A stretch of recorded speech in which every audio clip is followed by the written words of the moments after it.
मेरा नाम है सौरभ कुमार और मेरा काम है आपके स्टडी को आसान बनाना। और भाई लोग, का हाल चाल बा? सब ठीक बा? हाँ, तो ठीक रहना भी चाहिए, है ना? अरे, आज ये बोतला भी आया है पढ़ने हो। कहाँ बोतल? कहाँ था उतना दिन से तुम? अब पूरा देखो ना, मोटा उटा गया है एकदम। कहाँ गया था? नानी घर? अरे या तो तुम नानी घर घूमते रह जाएगा यार। अरे पढ़ लिख लो थोड़ा बहुत, तुम्हारा बोर्ड है। नहीं तो फिर बोतलें ढक्कन रह जाएगा तुम। समझ गया ना? हाँ, तो देखिए, चलिए अब शुरू करते हैं। देखिए, हम लोग जो चैप्टर पढ़ रहे हैं उसका नाम है ट्रांसपोर्ट। क्या नाम है बाबू? ट्रांसपोर्ट नाम है। तो आपको पता है कि इस अर्थ पे डिफरेंट टाइप्स के लिविंग ऑर्गेनिज्म पाए जाते हैं, और इस डिफरेंट टाइप के लिविंग ऑर्गेनिज्म में आपको यूनिसेलुलर ऑर्गेनिज्म भी देखने को मिलते हैं। ठीक है, यूनिसेलुलर भी और मल्टी सेलुलर भी, है ना? दो तरह के आपको देखने को मिलते हैं लिविंग ऑर्गेनिज्म। ये यूनिसेलुलर जो है ये सिर्फ एक सेल से मिलकर बना होता है, और मल्टी सेलुलर मेनी सेल से मिलकर बने होते हैं, बहुत सारे सेल से मिलकर बने होते हैं। यूनिसेलुलर ऑर्गेनिज्म में ट्रांसपोर्ट एकदम सिंपल होता है, जानते हैं? डिफ्यूजन से। कौन से प्रोसेस से? बस डिफ्यूजन से इनमें ट्रांसपोर्ट हो जाता है। ज्यादा ताम झाम इनमें है ये नहीं। लेकिन इस मल्टी सेलुलर में आपको प्लांट्स भी आ जाता है और एनिमल्स भी आ जाता है। ठीक है, और इसी एनिमल्स के कैटेगरी में ह्यूमन बींग्स भी आते हैं। तो ट्रांसपोर्ट इन प्लांट हम भाई साहब पिछले लेक्चर में पढ़ चुके हैं। तो अब हम शुरू करने जा रहे हैं ट्रांसपोर्ट इन ह्यूमंस। ठीक है, ह्यूमन में ट्रांसपोर्ट कैसे होता है, समझ गए बात? तो आपको पता है कि इस पृथ्वी पे, इस अर्थ पे अगर सबसे डेवलप लिविंग ऑर्गेनिज्म कोई है वो है हम। मतलब हम ही नहीं, पूरे के पूरे इंसान, ह्यूमन बींग्स। ठीक, और जितने भी ह्यूमन बींग्स हैं बाबू, ये मिलियंस ऑफ सेल से मिलकर के बने हुए हैं। ठीक है, और सेल जो है ये हमेशा अपना वर्क करते रहता है, कंटिन्यूअसली अपना वर्क करते रहता है। और जब सेल अपना कंटिन्यूअसली वर्क करता है तो सेल के अंदर जो है बायोकेमिकल्स रिएक्शंस होते रहते हैं। समझ गया तो मंगरा? ठीक है, सेल के अंदर कंटिन्यूअसली बायोकेमिकल रिएक्शंस होते रहते हैं, और इन बायोकेमिकल रिएक्शंस को होने के लिए सेल को हर समय इसेंशियल मटेरियल्स की जरूरत होती है। इसेंशियल मटेरियल्स जैसे कि फूड, ऑक्सीजन, वाटर, इन सब चीजों का कंटिन्यूअसली एकदम हर एक समय जरूरत पड़ते रहता है। तो आखिर इस इसेंशियल सब्सटेंस को मानव के शरीर में, ह्यूमन बींग्स के शरीर में प्रत्येक सेल तक ले जाने के लिए कोई तो सिस्टम होना चाहिए ना बाबू? तो है, भगवान जी बनाए हैं। तो हमारे अंदर जो सिस्टम बनाया गया है इसका नाम है बाबू ब्लड सर्कुलेटरी सिस्टम। कौन सा सिस्टम है? तो ब्लड सर्कुलेटरी सिस्टम बनाया गया है। समझ गए? और आपको पता है कि ये एक ऑर्गन सिस्टम है, तो ये कुछ ना कुछ ऑर्गन से मिलकर बना होगा। तो आखिर ये हमारा ब्लड सर्कुलेटरी सिस्टम कुछ ऑर्गन्स और कुछ टिश्यू से मिलकर के बना है। ठीक है, तो कौन कौन ऑर्गन और टिश्यू से मिलकर बना है? तो एक है बाबू हार्ट, दूसरा है ब्लड, और तीसरा है ब्लड वेसल्स। समझ गए? इनसे मिलकर के बना है हमारा ये सर्कुलेटरी सिस्टम। ये हार्ट जो है, और ना दिल, ये जो हार्ट है इसका काम क्या है? प्यार मोहब्बत का काम नहीं है इसका। शरीर में इसका काम है ब्लड को पंप कराना। समझ गए ना? इस हार्ट का काम है ब्लड को पंप कराना। ठीक है, और ये जो ब्लड है ये बहुत ही इंपॉर्टेंट है, हालांकि हम ब्लड के बारे में इस चैप्टर में डिटेल में पढ़ने वाले हैं। और ये जो ब्लड वेसल है, इन्हीं ब्लड वेसल के द्वारा ब्लड जो है पूरे बॉडी में सर्कुलेट होते रहता है। समझ गए बात? तो जब यहां तक आप लोग समझ गए मेरे भाई लोग, तो अब हम लोग जो है इस लेक्चर में ब्लड के बारे में डिटेल से पढ़ने जा रहे हैं। तो अब हम शुरुआत करेंगे ब्लड। तो चलिए अब हम पढ़ते हैं ब्लड के बारे में। ठीक है ना? ब्लड मतलब कि रक्त। देखिए, ब्लड जो है बाबू एक रेड कलर का लिक्विड है। कैसा लिक्विड है? Red colour liquid. ब्लड जो है एक रेड कलर का लिक्विड है। ठीक है, और रेड होने का कारण क्या है? ब्लड के रेड होने का कारण क्या है? तो इसमें पाया जाता है बाबू हीमोग्लोबिन। क्या पाया जाता है? हीमोग्लोबिन पाया जाता है। समझ गए? ये हीमोग्लोबिन जो है यही ब्लड को रेड कलर देता है। समझ गए बात? अच्छा, इस हीमोग्लोबिन के अंदर कौन सा मेटल पाया जाता है? तो आयरन पाया जाता है। कौन सा पाया जाता है बाबू? तो आयरन पाया जाता है। याद रहेगा ये चीज? चलिए ठीक है। अच्छा, और अगर बात करें तो 100 ml ब्लड में ऑन एन एवरेज देखा जाए तो 15 ग्राम हीमोग्लोबिन पाया जाता है। समझ गए? 100 ml ब्लड में एवरेज देखा जाए तो 15 ग्राम हीमोग्लोबिन पाया जाता है। तो दिक्कत है, लेकिन हीमोग्लोबिन का जो क्वांटिटी है ना, ये वेरी करता है।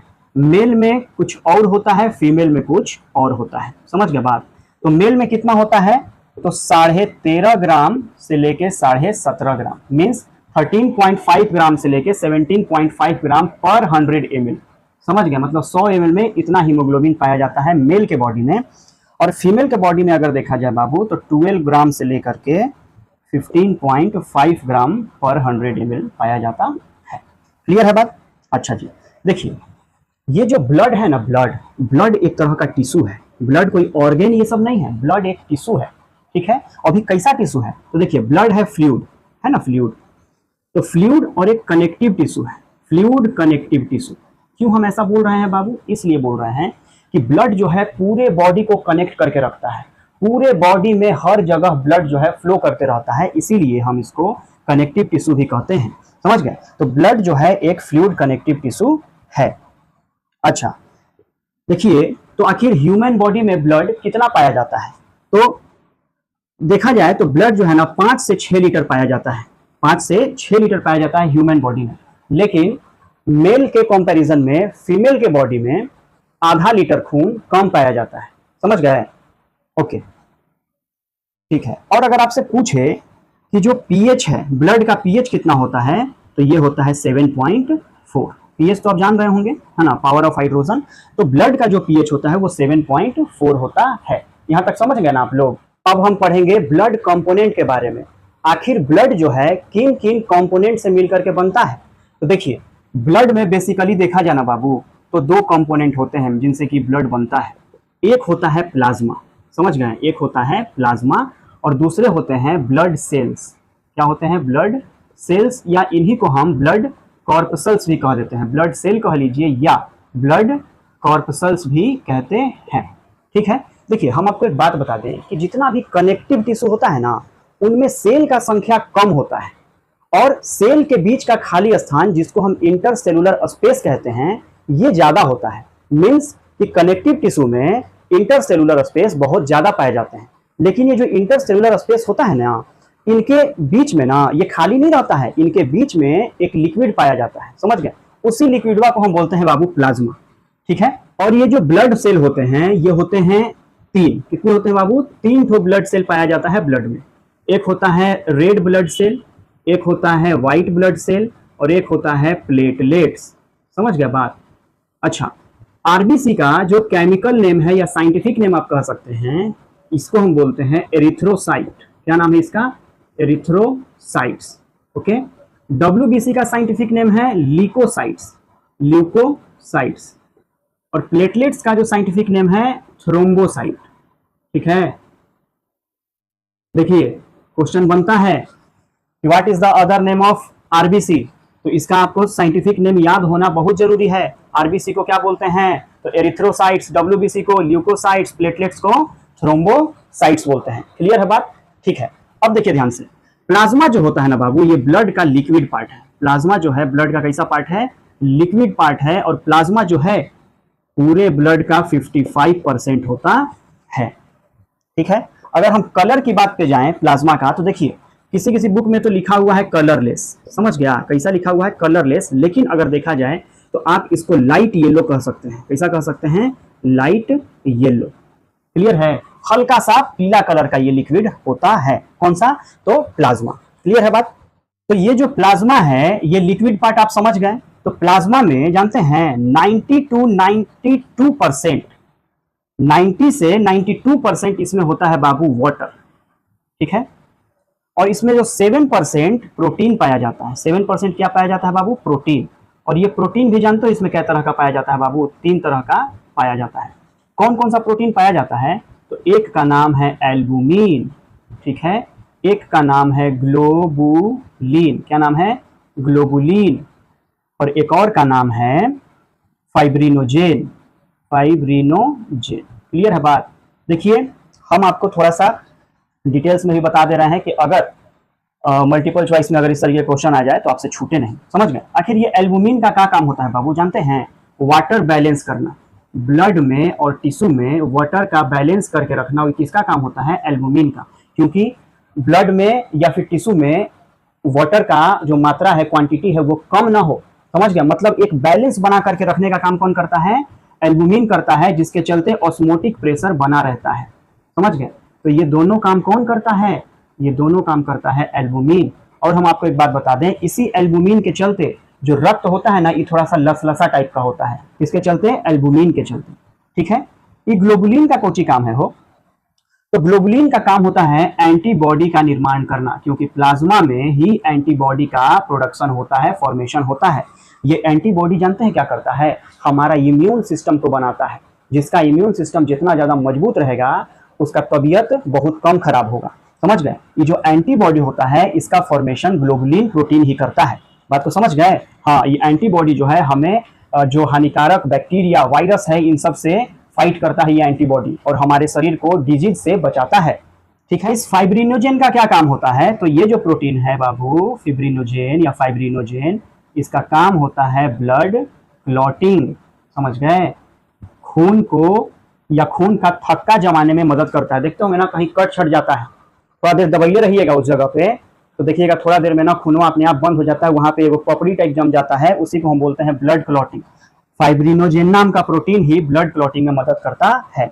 और ये तीनों का तीनों प्रोटीन, ये तीनों का तीनों प्रोटीन जानते हैं बाबू कहाँ बनता है, ये तीनों का तीनों प्रोटीन का जो प्रोडक्शन होता है भैया वो होता है लीवर में।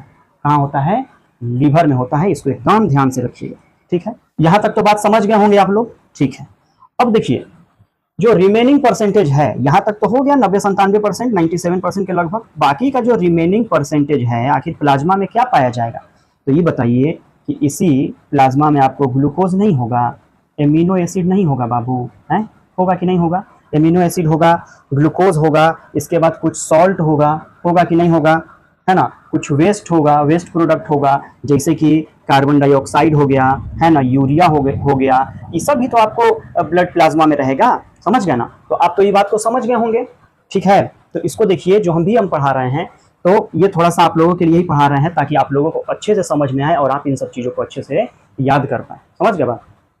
अब आप लोग जब प्लाज्मा के बारे में बाबू ये सब समझ गए हैं, तो अब हम एक एक करके इन तीनों के बारे में पढ़ने चलते हैं, ठीक है। प्लाज्मा तो आप ये बात सारा कुछ समझ गए बाबू कि प्लाज्मा लिक्विड पार्ट होता है, पूरे ब्लड का 55% प्लाज्मा होता है, लाइट येलो कलर का होता है। और इस प्लाज्मा आखिर बनता कैसे है, तो इस प्लाज्मा में बाबू 90 से 92% वाटर होता है, बाकी 7% प्रोटीन होता है, एल्बुमिन, ग्लोबुलिन, फाइब्रिनोजेन, है ना। एल्बुमिन का काम होता है वाटर बैलेंस या ऑस्मोटिक प्रेशर, है ना। ग्लोबुलिन का काम होता है एंटीबॉडी का फॉर्मेशन करना, फाइब्रिनोजेन का काम होता है ब्लड क्लॉटिंग करना, और ये तीनों के तीनों प्रोटीन लीवर में बनते हैं। बाकी का जो परसेंटेज बच जाता है, इसमें आपको glucose, amino acid, salt, waste material में आपको जैसे कि कार्बन डाइऑक्साइड हो गया, यूरिया हो गया, और थोड़ा सा जान लीजिए, और इसमें बाबू कुछ हार्मोन्स होते हैं। तो इन सब चीज से मिलकर ही पूरा का पूरा 100% प्लाज्मा का हम कंस्टिट्यूएंट आपको बता दिए।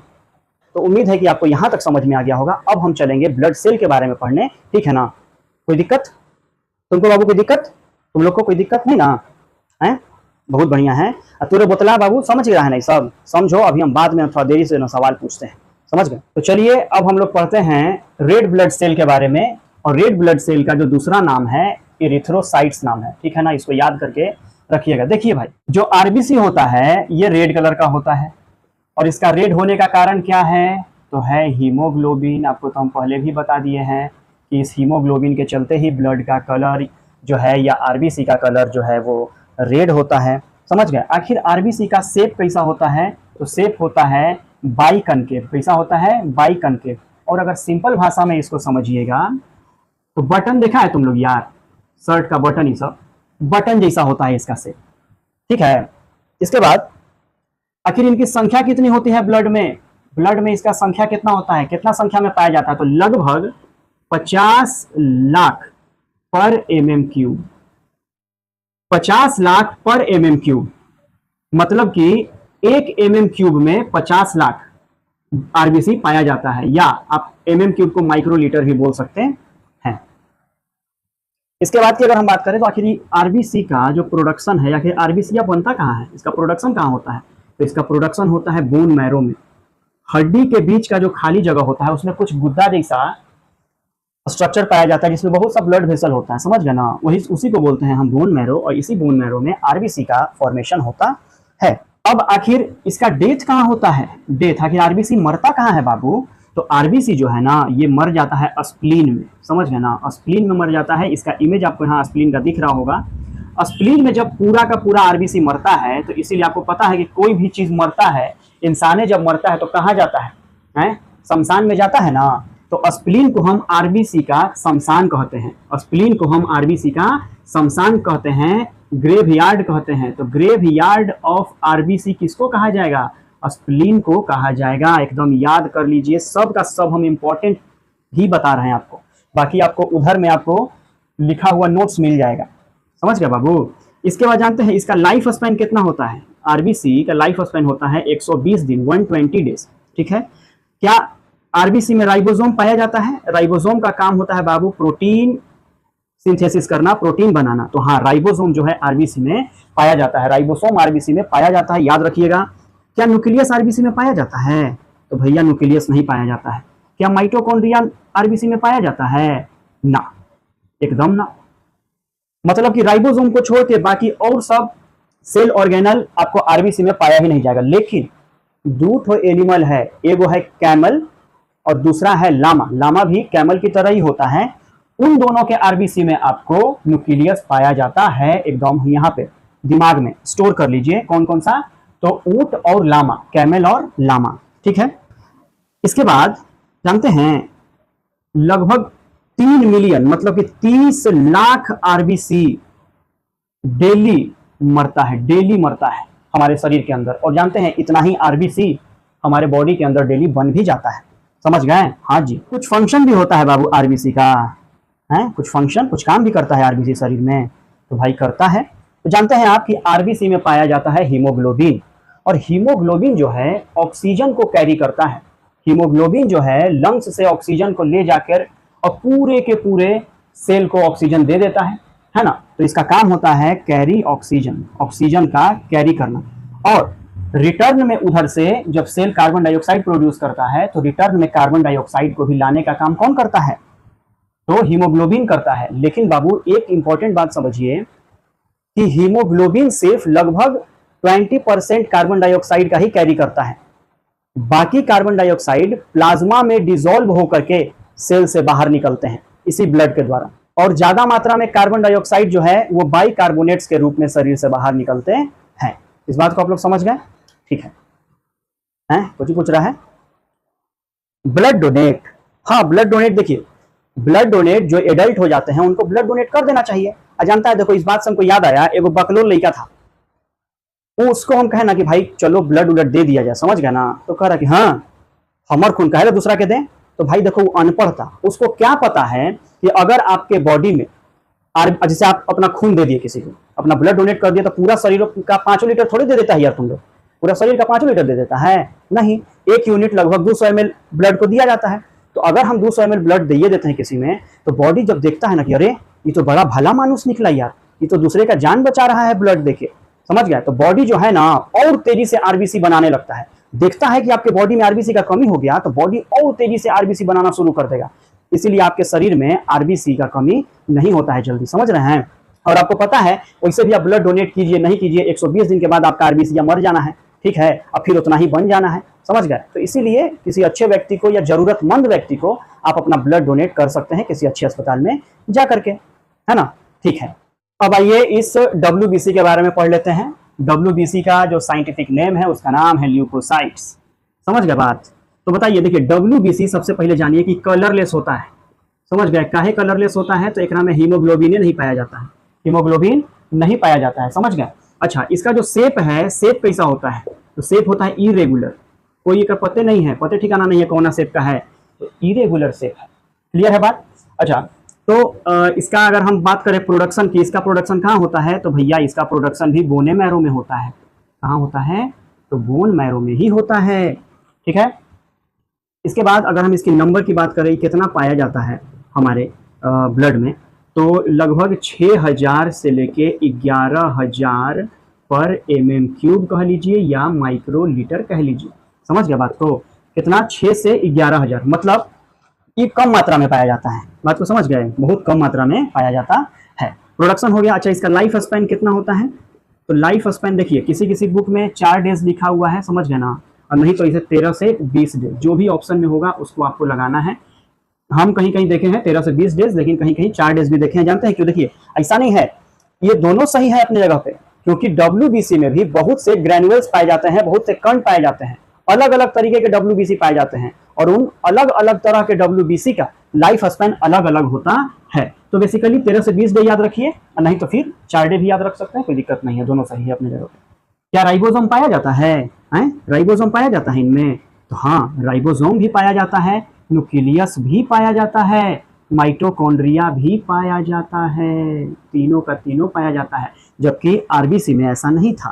कुछ फंक्शन भी होता है WBC का, तो हाँ फंक्शन भी करता है भाई WBC, बड़ा इंपॉर्टेंट फंक्शन करता है। क्या करता है तो जानते हैं, ये हमें ना प्रोटेक्ट करता है भैया, किससे, तो इन्फेक्शन से, इन्फेक्शन से, और किससे, जर्म्स से, और किससे, बैक्टीरिया, ये सबसे करता है। कुछ बैक्टीरिया को तो ये डायरेक्ट खा जाता है, समझ गए, और इनसे प्रोटेक्ट करता है। जब हमें जर्म्स से, बैक्टीरिया से, इन्फेक्शन से प्रोटेक्ट करता है, तो इसका मतलब है कि ये हमें डिजीज से, बीमारी से बचाता है।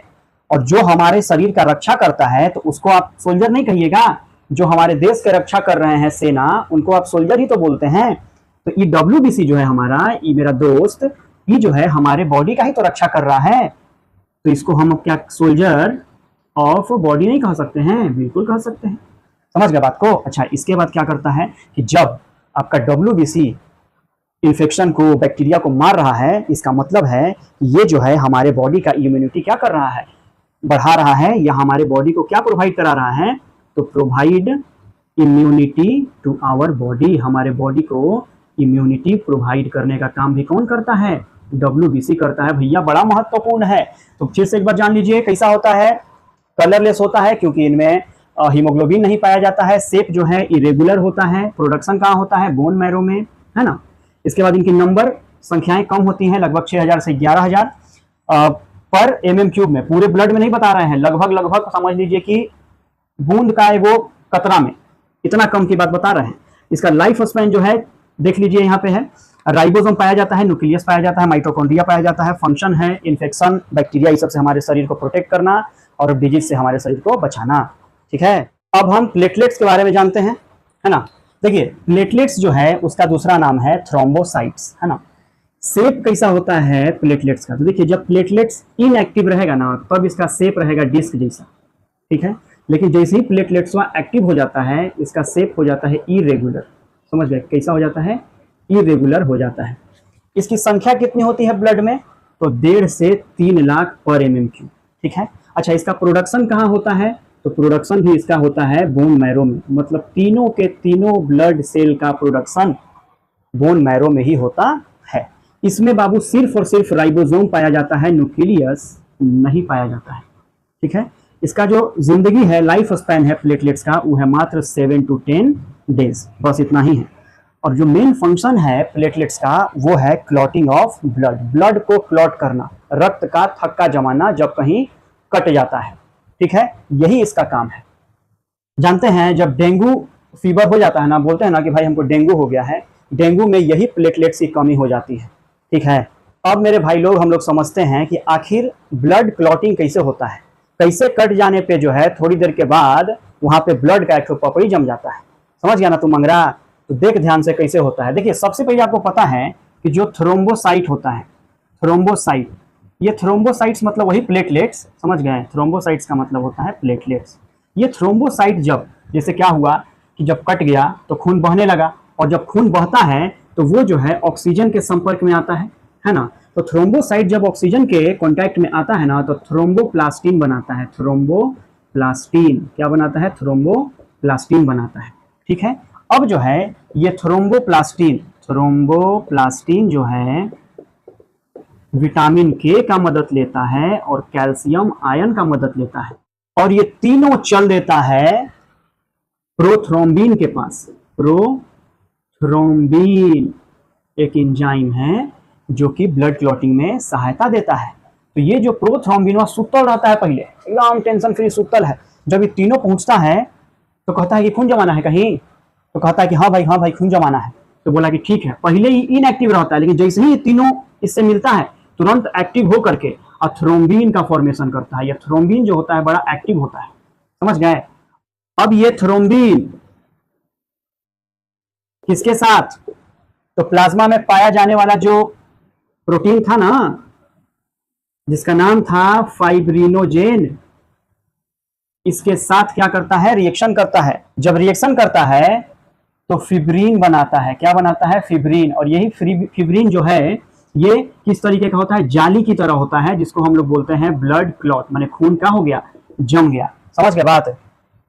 और यही फिब्रिन जो है आपको बताएं अभी कि जाली की तरह होता है, ठीक है। और इसी फिब्रिन में जितना भी ब्लड सेल होता है, चाहे आरबीसी हो, डब्ल्यूबीसी हो, प्लेटलेट, सब फंस जाता है। अब फंस करके पूरा एगो जाली जैसा बना देता है, और जब जाली जैसा बना देता है तो पूरा ब्लड जो है वहीं पे क्लॉट हो जाता है, जम जाता है। तो यही है पूरा प्रोसेस आपका ब्लड क्लॉटिंग का।